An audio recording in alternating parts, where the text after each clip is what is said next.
So I recently went and added a 30 amp circuit or 30 amp plug in the ceiling of my garage here. So the plug is right there. I put it right between my 2-car and my single car side of my garage, basically right between the 2 bays, right above my press there. But as you can see, the extension cord that I have plugged into there right now is just hanging. I want a retractable cable reel, but I don't want to spend several $100s on a good quality cable reel, especially since I want like maybe 10, 12 gauge wire, and I like for it to be 50 feet maybe to reach basically anywhere here in the garage. So that's, looking at them online, those are really expensive. So I'm going to make my own. So I went to my local Harbor Freight.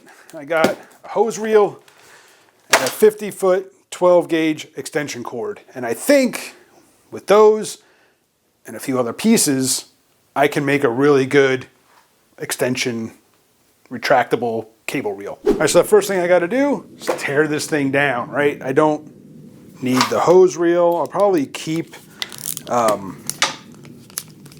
the stop piece here. This should fit hopefully over the extension cord and be able to use it as a stop to keep the cord from going all the way up. So I'm going to keep this, and then I just got to tear this thing apart and remove this 3/8 air hose from the reel.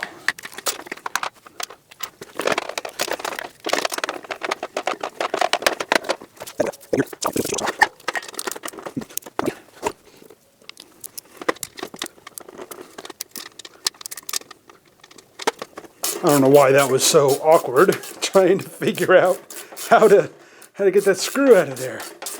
But I can reuse that screw and that clamp to hold the new power cord on there also.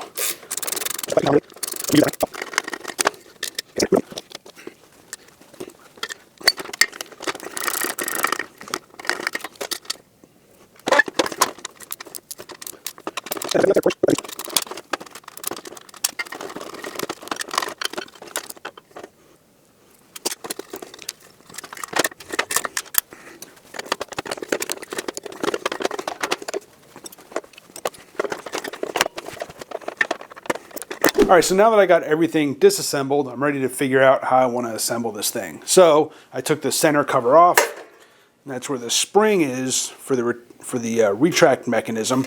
So, and that's just greasy in there. So this goes right there. So what I want to do, yeah, that's just gross. So what I want to do is figure out a way to be able to have my input cable stay stationary while this thing can turn like the original hose reel. So what I picked up is this. This is just an electrical slip ring. It's made by Moflon. So there it is. Model number MW1330. This thing is supposedly rated at 30 amps at like 600 volts DC. So 120 AC, 30 amps. This should be more than sufficient. I'm never going to be running 30 amps through this thing. I think I ran a 30 amp plug or 20. No, I installed a 20 amp plug. It's on a 20 amp circuit. So this should be more than enough. So what I got is an old piece of electrical exhaust tubing. What I'm going to do is I'm going to cut a hole in the side of it, and then this is going to get welded right here in the center. And then this will sit inside there. The wires will come out the side, and then that will allow everything. Then this will connect to here, to the cable on the reel. This will connect to the AC input, and that will allow this whole thing to turn just like it did as an air hose, but now it'll be an electrical retractable reel. You'll see. I know, a lot of talking. You'll see. All right, so here's what I did. I took that piece of exhaust tubing, cut a hole in it for the wire, tacked it onto the cover, which this thing is like super thin. Welds look like crap. I'll hopefully get them cleaned up. If not, it's no big deal, but this thing is like already super warped. It is really thin. Then I made a cover piece, and this will weld on to there, And where's my slip ring? Hold on. The slip ring will basically come in through here, wire come out the side like this. This will screw to this, just some sheet metal screws. And then this will go out to the wall plug. Actually, it's going to go to a junction box, which will then go to the wall plug. And then this whole thing will be able to turn like that. So I just got to weld this onto there now, and then clean it up, and I'll be ready to get this thing start putting back together. All right, so maybe now there you can see maybe better how this is going to work. So this is going to tie into the cord that goes around the reel. That'll get tied in here, probably get wire nutted and then shoved up inside here or something. And then this goes to the wall, which will probably go to a junction box down here on the base or something like that. But then when you release the reel,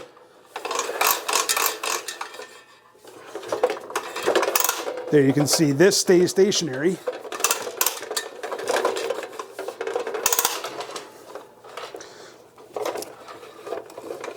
Try to get it to lock. There we go. So that's how that's going to work. So now I just got to get the cable run. I actually got to make a mount probably on the base here for the junction box to go to. And then out of the junction box will go the plug to the wall, or to the ceiling actually. And then this, like I said, just run the new electrical cord around. The end will come through here, and then these will get tied together. Like I said, and probably tucked up, I'm thinking. Maybe up inside here, if there's enough room. If not, it's no big deal. I can have them just tied together. Maybe I'll do a junction box on the side, but that might be a little weird. But yeah, like I said, that just goes like that. So now I got to figure out, I think I'm going to figure out the this side, so to the ceiling. So I got to get a junction box for that, because I don't want to be trying to maneuver this thing around with a 50-foot electrical cord coiled around it. So yeah, I think that's going to be the next bit to work on.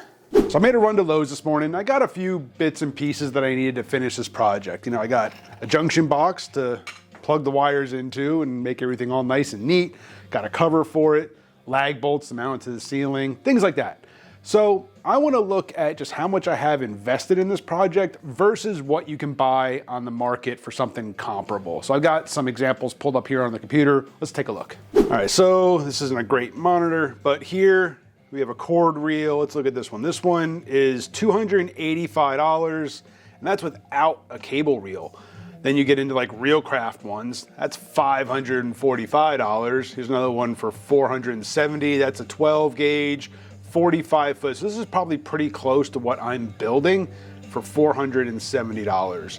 Here's $390. That's only a 30 foot. So you can see there's several $100s for something comparable. So let's open a calculator here.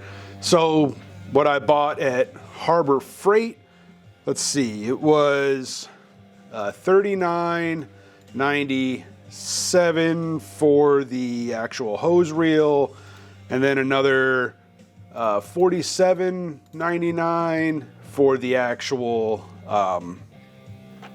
power cord. And here's the receipt right here from Harbor Freight for that. And then today I spent another $23.86 at Lowe's. So as of right now, I'm $111.82 into this cable reel. And of course that doesn't count, you know, scrap metal that I just had lying around from other projects, which you do enough welding, you accumulate this stuff. The slip ring.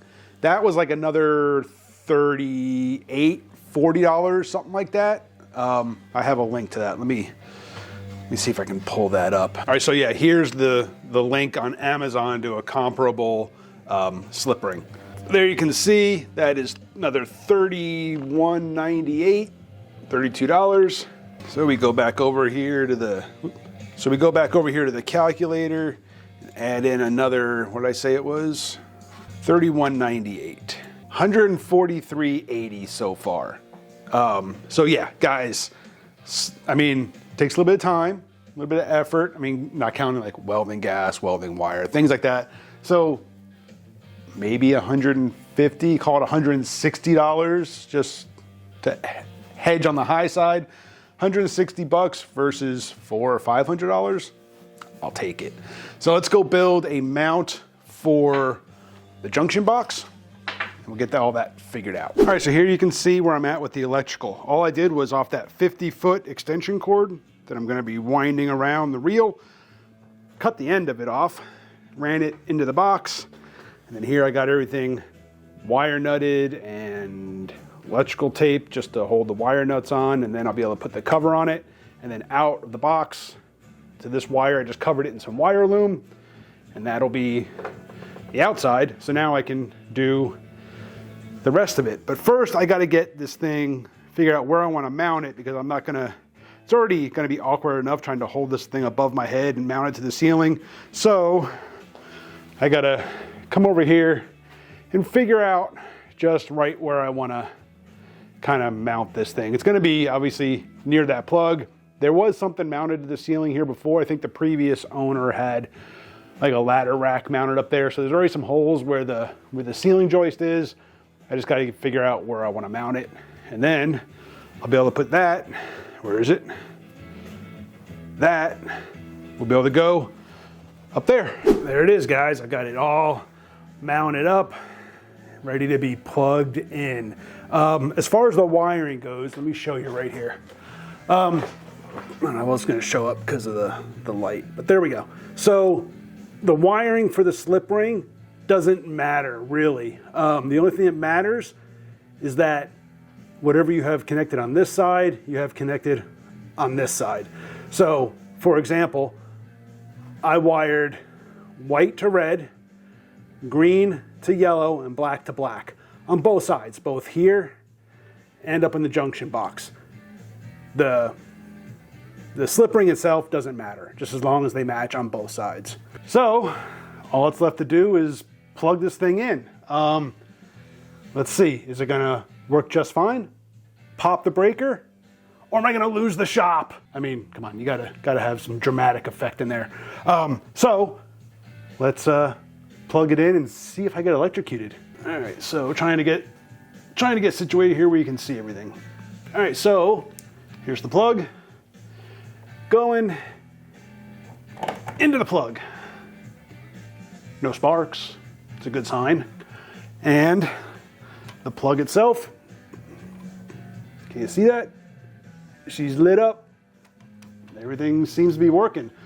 Let's pull this thing down and give it a try. All right, so I think what I'm gonna do is I'm gonna pull this down,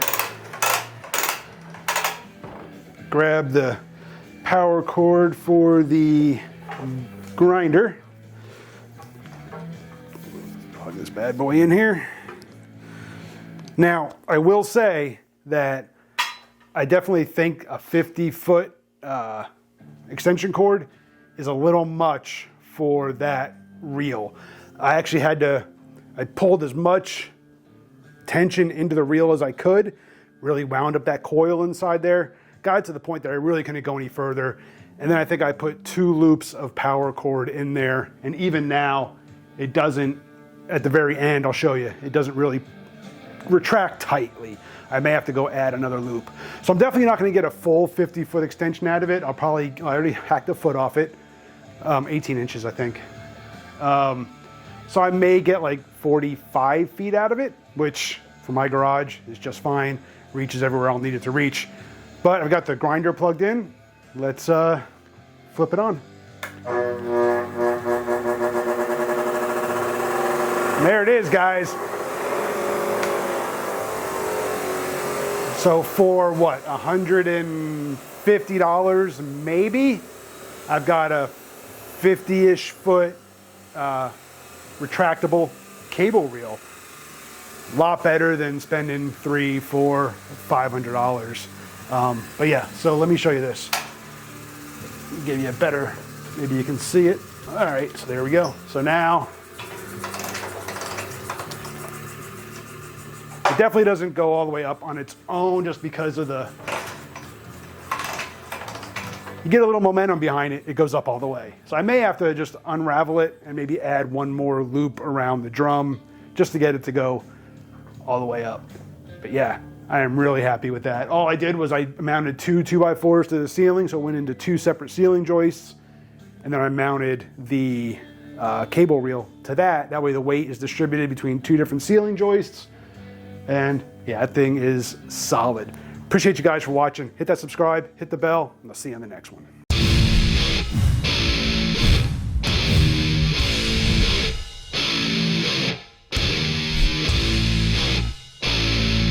I really gotta get this place cleaned up, guys. I mean, I've got a welding project here that I had to move for this cable reel project. I've got stuff all over my workbench over there from this project and others.